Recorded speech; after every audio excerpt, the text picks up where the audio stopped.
Welcome to Too Fond of Books. My name is Janelle and this is Merry Murder Mystery Monday. In these videos throughout the month of December, in honor of Cloak and Dagger Christmas, I am recommending 6 holiday mysteries from a particular category.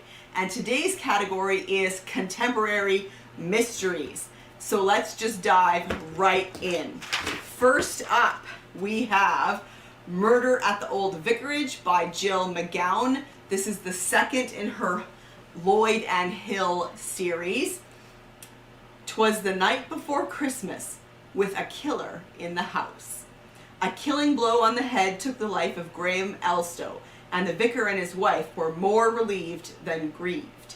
Elstow had beaten their beloved daughter so severely that she had landed in the hospital, and he had struck her again on the day he died.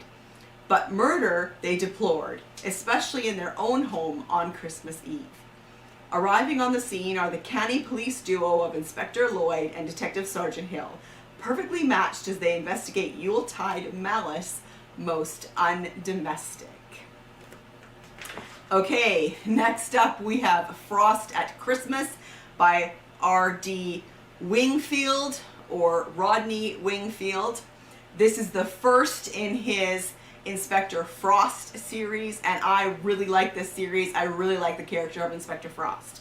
You are about to meet one of law enforcement's great eccentrics, the irrepressible Detective Inspector Jack Frost of the Denton Police.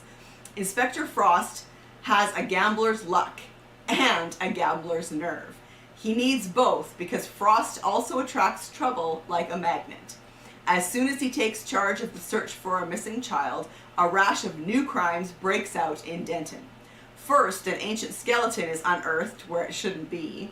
Then the fresh corpse of a bank employee turns up, and the puzzle of a long-forgotten robbery comes back to haunt respectable citizens. As the game grows deadlier, a wiser man might think about dropping out, but Frost stakes his livelihood and then his life in his craziest gamble ever. These were turned into a TV show starring David Jason as Jack Frost, and that show is also really, really good. Okay, we have Silent Night by Robert B. Parker with Helen Brann. This is the very last Spencer novel. Helen Brann actually finished it, and then it was published after Robert B. Parker passed away. This would fit for the 5 gold rings prompt because it has foil on the cover. Spencer likes the comforting, mythic elements of the season, but the chill always braces him for the realities. Like the blustering day, an 11-year-old boy came to his office, terrified of his own shadow. Just one of the city's many lost boys. He has a story to tell, a reason to be afraid, and a plea for help from the only man he can count on. We also have in another PI series, this is E is for Evidence by Sue Grafton. This is number 5 in her Kinsey Millhone series, and this would fit for Partridge in a Pear Tree for Cloak and Dagger Christmas.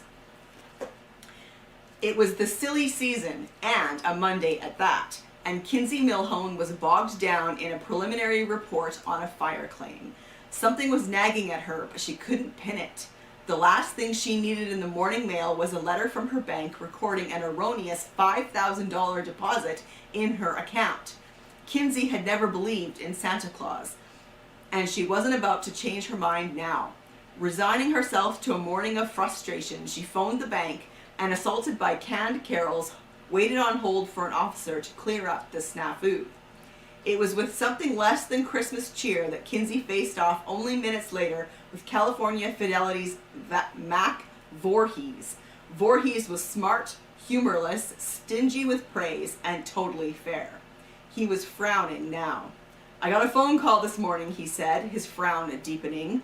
"Somebody says you're on the take." Suddenly, the $5,000 deposit clicked into place. It wasn't a mistake, it was a setup. E is for evidence. Evidence planted, evidence lost. E is for ex-lovers and evasions, enemies and endings. For Kinsey, ease for everything she stands to lose if she can't exonerate herself. Her license, her livelihood, her good name.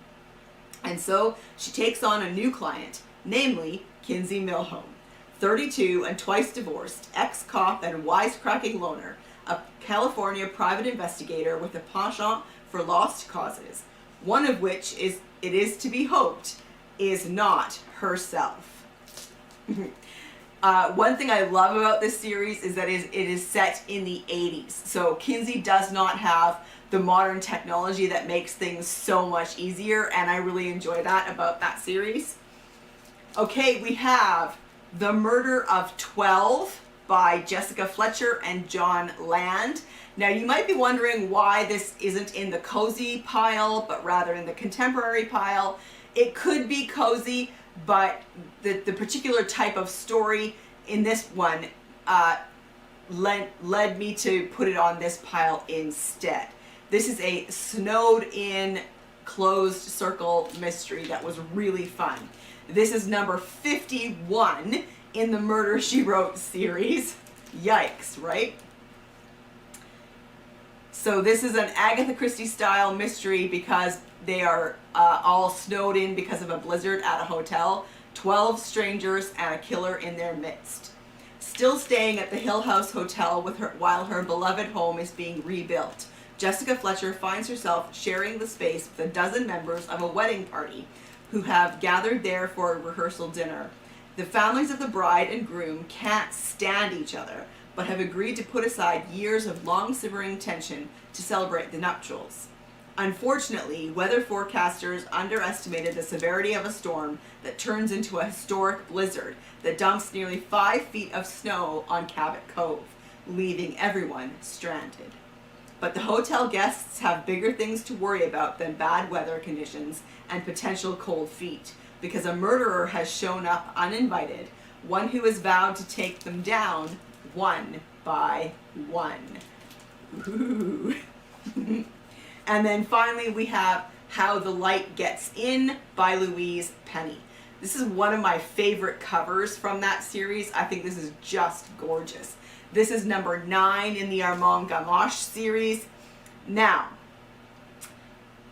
this is the only one where I'm debating whether or not I should say you could read them out of order, because really with the Armand Gamache series, you should probably read them in order, but I'm including it in this list anyway.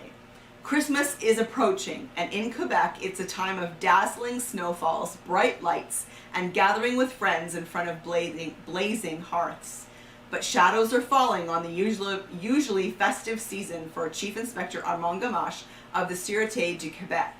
Most of his best agents have left or been transferred out of the homicide department.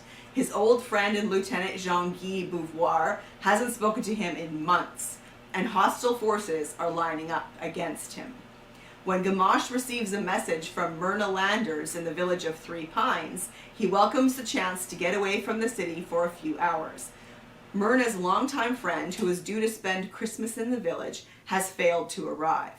When Chief Inspector Gamache presses for information, Myrna is reluctant to reveal her friend's name. Mystified, Gamache soon discovers the missing woman was once one of the most famous people, not just in North America, but in the world, and now goes unrecognized by virtually everyone except the mad, brilliant poet Ruth Zardo. As events come to a head at the Sûreté, Gamache is drawn ever deeper into the world of Three Pines. Increasingly, he is not only investigating the disappearance of Myrna's friend, but also seeking a safe place for himself and his still loyal colleagues, if such a refuge exists amid mounting danger. Is there peace to be found even in Three Pines, and at what cost to Gamache and the people he holds dear? So if you've never read any in the series, maybe read this one and see if it's something that you like. Do you like the style of writing? Do you like the characters? And if so, then you can go back and start from the beginning. But yeah, this is my 6th recommendation. So today's books are contemporary holiday mysteries. Here we go. Have you read any of these? What were your thoughts about them? And also, if you could recommend to me in the comment section down below one of your favorite contemporary holiday mysteries, I would love that. And I will see you for another video soon. Bye.